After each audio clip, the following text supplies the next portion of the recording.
Halo, kultivator junior, selamat datang di dunia novel. Mari kita lanjutkan kultivasi berikutnya di Martial God Asura. Bab 6568, biarkan kamu melihat cukup. Chu Feng mengamati ruang ini, namun, bahkan dalam keadaan normal, mata surgawi tidak dapat melihat menembusnya. Untungnya, setelah peningkatan tersebut, Chu Feng menyadari ada sesuatu yang tidak beres. Aura keemasan itu memiliki sumber. Chu Feng menuju ke sumbernya, dan semakin dalam dia masuk, semakin kuat gangguan dari api emas tersebut.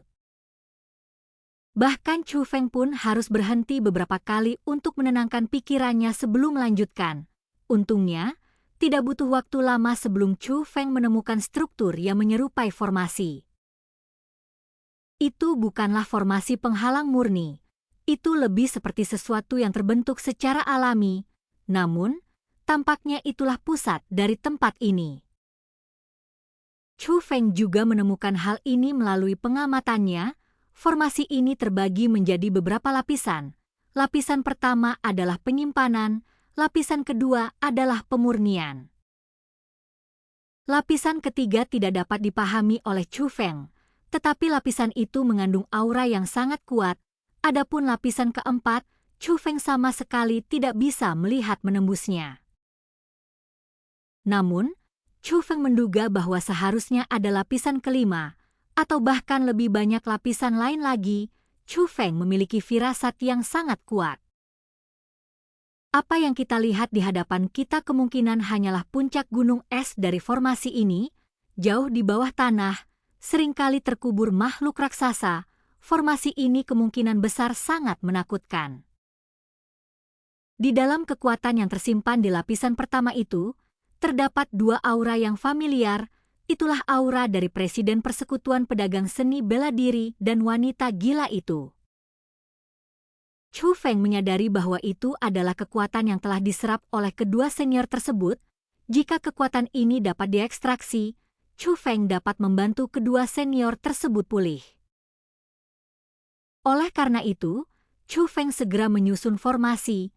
Semuanya berjalan lancar, dan Chu Feng berhasil mengekstrak kekuatan keduanya dari formasi tersebut.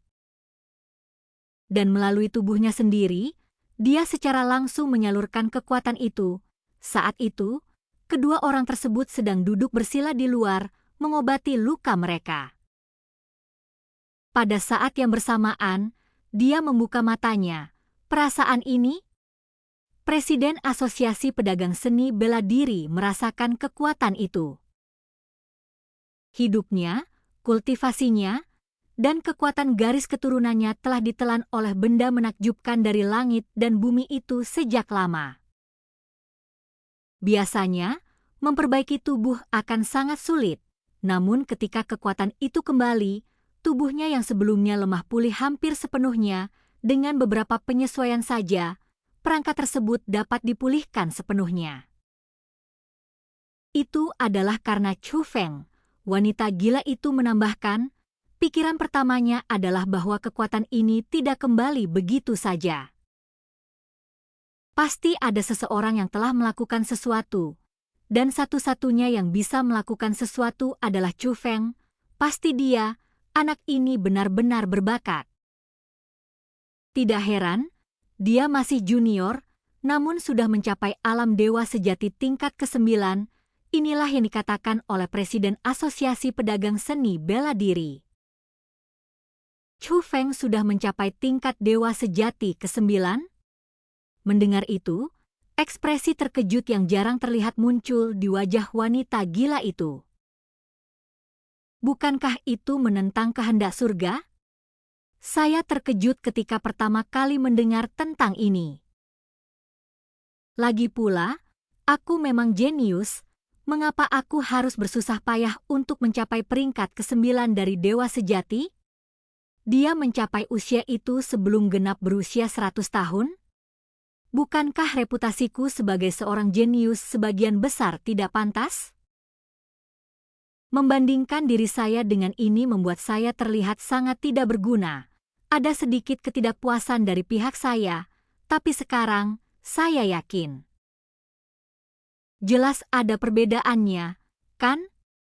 Ketua Asosiasi Pedagang Seni Bela Diri bertanya sambil tersenyum. Mungkin itu karena kultivasinya, kekuatan hidupnya, dan garis keturunannya telah dipulihkan, dan dia sedang dalam suasana hati yang sangat baik. Dia mengabaikan dendam masa lalu dan bahkan mengobrol serta tertawa dengan wanita gila itu. Wanita gila itu tidak menjawab, tetapi keterkejutan di matanya tetap terlihat. Pada saat yang sama, Chu Feng berdiri di depan formasi, tampak ragu-ragu. Setelah mengamati, Chu Feng merasa ada rahasia yang tersembunyi jauh di dalam formasi ini. Meskipun terlihat sangat aman, siapa yang tahu apa yang ada di dalamnya? Namun yang terpenting, Chu Feng benar-benar bisa memasuki formasi ini. Sebuah firasat yang kuat, namun, bahkan Chu Feng, yang selalu percaya bahwa keberuntungan berpihak pada orang yang berani, ragu untuk mengambil langkah ini. Chu Feng, ada apa? Kamu ingin masuk, tapi ragu-ragu? Jangan takut, aku di sini. Aku, Sang Ratu, akan melindungimu. Namun tepat saat itu, suara Egi terdengar. Segera setelah itu, suara rusa ilahi juga terdengar oleh Chu Feng. Pergilah jika kau mau. Jika ada bahaya, aku akan bertindak. Setelah mendengar dua suara yang familiar itu, Chu Feng sangat gembira. Bagaimana mungkin kamu masih bisa tetap berhubungan denganku dalam keadaan seperti ini? Chu Feng merasa senang sekaligus terkejut, namun juga agak takjub. Saya belum mempertimbangkan hal-hal ini sebelumnya karena saya terlalu fokus. Karena bukan bagian utama yang masuk, secara tidak sadar saya merasa bahwa hubungan itu telah terputus. Tentu saja, aku ada di sini sepanjang waktu. Aku hanya tidak mengatakan apa-apa karena kamu begitu fokus pada hal itu dan aku tidak ingin mengganggumu, kata Egi. Meskipun rusa ilahi itu tidak mengatakan apapun lagi, dia telah memperjelas pendiriannya yang memberi Chu Feng kepercayaan diri. Dengan kalian di sini, aku tidak akan ragu lagi. Ayo kita lakukan. Mungkin akan ada peluang yang signifikan. Saat Chu Feng berbicara, dia langsung melangkah masuk ke dalam formasi. Setelah menemukan formasi tersebut, Chu Feng menyelam lebih dalam dan menemukan bahwa jumlahnya jauh lebih banyak daripada sekadar 4 lapisan. Untungnya, tidak ada satupun lapisan berikutnya yang menghalangi Chu Feng. Ketika Chu Feng mencapai bagian terdalam formasi tersebut, dia menemukan bahwa api emas di sana bahkan lebih dahsyat. Seluruh aura keemasan itu berasal dari sebuah kolam air, yang airnya tidak hanya berwarna keemasan. Dan itu sangat sakral. Selain itu, aura yang dipancarkannya agak mirip dengan garis keturunan klan ikan laut abadi, hanya saja jauh lebih kuat. Chu Feng, air kolam ini, mungkinkah itu kekuatan yang tersisa di laut abadi yang legendaris? Egi bertanya. Itu mungkin saja, kata Chu Feng. Lalu tunggu apa lagi? Ambil semuanya, ayo ambil semuanya. Ini untuk Xiao Yuer gunakan dalam kultivasinya. Egi sangat gembira. Kolam air keemasan itu jelas merupakan benda kultivasi, dan kemungkinan besar juga akan berguna bagi Chu Feng. Hal ini dapat dikaitkan dengan klan ikan laut abadi. Pikiran pertama Egi adalah tentang Xiao Yuer. Tidak ada jalan lain. Egi memang sangat menyukai gadis bernama Xiao Yuer itu.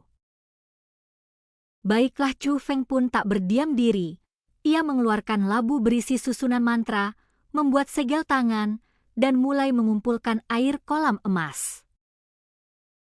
Dalam sekejap, genangan air keemasan itu menyembur dan mulai memasuki labu. Namun, saat air kolam dengan cepat surut, Chu Feng segera terkejut. sesosok muncul tiba-tiba.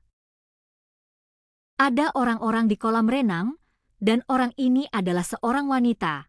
Kepalanya ditutupi rambut panjang berwarna keemasan, lebih dari 10 meter panjangnya, dan tampak melayang seolah-olah memiliki roh. Wajah wanita itu tampak seperti berusia 20-an, tetapi dia sangat cantik. Bahkan jika dibandingkan dengan para wanita tercantik seperti Egy, Xiao Yuer, dan Ziling, dia hanya sedikit kalah. Terutama bulu matanya yang berwarna keemasan, yang sangat istimewa dan memiliki pesona luar biasa. Saat air kolam terus surut, jantung Chu Feng mulai berdebar kencang. Wanita itu tidak hanya cantik. Dia juga memiliki kulit yang cerah. Mengapa membahas tentang kulit? Karena wanita itu hanya mengenakan satu pakaian dalam satu waktu. Oleh karena itu, apa yang dilihat Chu Feng bukanlah sekadar di samping itu. Tepat saat itu, wanita itu membuka matanya. Pada saat itu, Chu Feng seperti membeku, terpikat oleh tatapan mata wanita itu. Mata itu bersinar dengan cahaya keemasan yang samar. Mata itu sangat indah, seolah-olah setiap mata mengandung bintang-bintang emas yang tak terhitung jumlahnya. Ia tampak memiliki kekuatan yang luar biasa, namun juga menyimpan misteri yang tak berujung. Namun Chu Feng segera menyadari bahwa dia tidak terpikat oleh mata emas itu. Sebaliknya, Chu Feng terpaku di tempat. Dia sudah tidak bisa bergerak lagi. Saat ini, wanita berambut pirang itu sedang menatap Chu Feng, senyum jahat teruk di bibirnya. Karena kamu sangat menikmati menontonnya, aku akan membiarkanmu menonton sepuasmu. Dan kultivasi kita berakhir. Sampai jumpa di kultivasi kita berikutnya di dunia novel.